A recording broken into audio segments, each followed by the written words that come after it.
अस्सलाम वालेकुम, मैं हूं नवीद कुरैशी और आप लोग देख रहे हैं सोशल मीडिया प्लेटफॉर्म NQ51। आज अल्हम्दुलिल्लाह एक बार फिर डैम व्यू के साथ आपसे मुलाकात हो रही है। खूबसूरत मौसम है, आइडियल जगह है, बातें भी मजे मजे की करनी है, काफी सारी बातें करनी है, बहुत सारे सवाल हैं, तो सोचा जवाब यहीं से दे दो। सबसे पहली बात टूर्नामेंट के हवाले से। टूर्नामेंट इसी महीने की 25 तारीख को करने का प्लान है। डेट फाइनल नहीं है, ये डेट फाइनल नहीं है, जैसे ही होगी बता दूंगा, लेकिन हमारा प्रोग्राम 25 तारीख का है। अप्रूवल मिलने की बात है, आगे सेटिंग होने की बात है। टूर्नामेंट 25 तारीख को होगा। अगर डेट आगे पीछे होगी तो बता दिया जाएगा। सोशल मीडिया से टच है, मुझे कॉल ना करें। नंबर 2, टूर्नामेंट की फीस सिर्फ 1000 रुपया, जिसमें आपकी 500 रुपए की पर्ची शामिल है। नंबर 2, जिस मर्जी साइज की मछली पकड़े, जिस मर्जी नस्ल की मछली पकड़े, जो मर्जी करें, इनामात बेशुमार हैं। नंबर 3, आपने खुद आना है, खुद जाना है, अपने खाने पीने का इंतजाम आपने खुद करना है। नंबर 3, अगर कोई दोस्त है ये सोच रहा है कि लड़ाई झगड़ा करेगा, बदमजगी करेगा, तो उसको बराह रास्त हवाले पुलिस किया जाएगा। तो जो लोग इंतशार फैलाने की कोशिश करेंगे, जो लोग इस किस्म की प्लानिंग कर रहे होंगे कि टूर्नामेंट को फ्लॉप किया जाए, उनसे मैं हाथ जोड़ के दरखास्त करता हूं कि मुझसे और मेरे टूर्नामेंट से दूर रहें। नंबर 3, टूर्नामेंट में सिर्फ 100 लोग हिस्सा लेंगे। एक बंदा जो होगा, जो एक टीम होगी, वो 2 रॉड लगा सकती है और एक टीम के अंदर 2 बंदे हो सकते हैं। मतलब आप अपने साथ अपना एक दोस्त को भी अकोमोडेट कर सकते हैं। 2 रॉड लगा के आप गेम करेंगे। तो फजर से लेके शाम 3 बजे तक या 4 बजे तक का जो भी टाइम होगा वो अगली वीडियो में बता दूंगा, फाइनल हो जाएगा। ये तो होगी टूर्नामेंट की बात। अब बात करते हैं शाहपुर डैम की।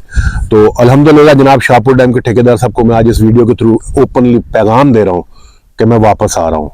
आपने जो शाहपुर डैम को इलाका गैर बना दिया है, शिकारियों के लिए वहां तारे लगाना शुरू कर दिए हैं, तो पाकिस्तान के कानून के मुताबिक, फिशेज लॉ के मुताबिक, कोई ऐसा कानून नहीं है कि अगर कोई पानी आप किराए के ऊपर लेते हैं तो वहां पे आप अपनी तारे लगा दें, उसको इलाका गैर बना दें। फिशेज लॉज के मुताबिक आप कुंडी डोरी के शिकारी को नहीं रोक सकते।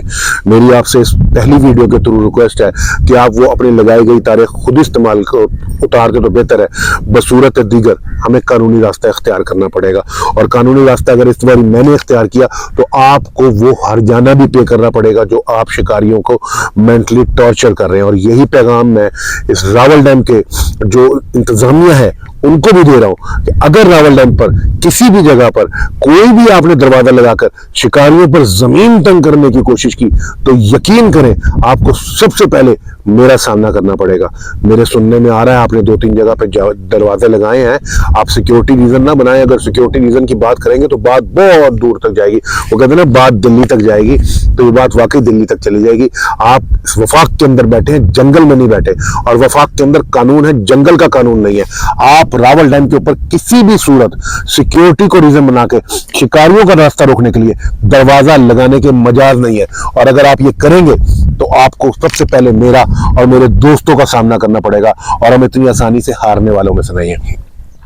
उम्मीद है कि मेरे दबे लफ्जों में आप लोग सब कुछ समझ गए होंगे, और जो कानून के मुताबिक है वही स्टेप उठाएं। कानून ये कहता है कि शिकार, कुंडी डोरी का जो शिकारी है उस पर पाबंदी नहीं लगाई जा सकती। कानून ये कहता है कि जो कुंडी डोरी का शिकारी है उसको डैम पे आने से आप नहीं रोक सकते। कानून ये कहता है कि जो कुंडी डोरी का शिकारी है आप उसको सीजन में अंदर शिकार खेलने से नहीं रोक सकते। और कानून ये भी कहता है कि जो ब्रीडिंग सीजन है उसमें आप नेटिंग नहीं कर सकते। कानून ये भी कहता है कि आप 100 फुट से इधर पट्टी नहीं लगा सकते। जब हम आपके मामलात में अपनी आंखें बंद कर लेते हैं तो आप हमारे शिकारी भाइयों के ऊपर पाबंदियां लगाना बंद करें। बसूरत दीगर अगर हम पे पाबंदियां लगी, बसूरत दीगर अगर हमारे रास्ते रोके गए, बसूरत दीगर अगर हम पे हमको कैद करने की कोशिश की गई, तो सवाल आपसे भी उठाए जाएंगे, पाबंदियां आप पे भी लगाई जाएंगी, जवाबदेह आप सब भी होंगे। तो फिर ताली दोनों हाथों से बजेगी। कोशिश करें कि ताली ना ही बजे और हाथ मिले रहें। इंशाल्लाह आने वाली वीडियो में फिर मुलाकात होगी। आज टूर्नामेंट के हवाले से बता दिया। शाहपुर डैम के जो ठेकेदार हैं उनसे भी रिक्वेस्ट कर ली मैंने, कोशिश है कि वो रिक्वेस्ट के थ्रू मान जाए। और जो रावल डैम इंतजामिया है उनको मैं ओपन चैलेंज कर रहा हूं कि अगर वाकई अगर ये ना हटाए दरवाजे और अगर कहीं और भी शिकारियों के लिए पाबंदी लगाने की कोशिश की, तो इस दफा जो रिजल्ट्स आएंगे वो बेहतर नहीं होंगे। आपको बहुत सारे सवालों के जवाब देने पड़ेंगे, और वो आपसे नहीं पूछे जाएंगे, आपसे ऊपर की सीटों से पूछे जाएंगे। क्योंकि वफाक के अंदर न जंगल का कानून था, न जंगल का कानून है, और न जंगल का कानून मैं लागू होने दूंगा वफाक के अंदर। रावल डैम किसी के बाप की मिरास नहीं है। रावल डैम आज से सालों पहले शिकारियों के लिए, जुड़वा शहरों के लिए, पानी के सोर्स के लिए बनाया गया था। ये ठेके देकर करोड़ों अरबों रुपए अंदर करने के लिए बनाया नहीं गया था। ठीक है, आप कहते हैं आपका बिजनेस है, ठीक है, आप कहते हैं कि गवर्नमेंट को रेवेन्यू चाहिए, आप ले, लेकिन शिकारियों पर पाबंदी ना लगाएं। मेरा इख्तिलाफ सिर्फ, मेरा कंसर्न सिर्फ, मेरी ख्वाहिश सिर्फ, मेरी इंटेंशन सिर्फ अपने शिकारी भाइयों के साथ है। और शिकारी भाइयों के लिए जहां आप पाबंदी लगाएंगे, जहां आप रास्ता रोकेंगे, जहां आप उनको तकलीफ पहुंचाने की कोशिश करेंगे, सबसे पहले आपके सामने मैं खड़ा होऊंगा। और ये मैं रमजान गुजरने का इंतजार कर रहा था, रमजान गुजर गया, अभी चौथा पांचवा दिन है ईद का, और मैं आज को चौथे पांचवें दिन कह रहा हूं कि आप ये सब कुछ खत्म कर दें। जो आपने अपने हाथों से दरवाजे लगाए हैं वो अपने हाथों से खत्म कर दें। बसूरत दीगर दरवाजे तो खत्म होंगे, आपको इनके जवाब भी देने पड़ेंगे, और हो सकता है बजरिया कोर्ट आपको इसका हर्जाना भी पे करना पड़े। इंशाल्लाह आने वाली वीडियो में फिर मुलाकात होगी। इसके साथ ही नवीद कुरैशी को इजाजत दीजिए। अल्लाह हाफिज।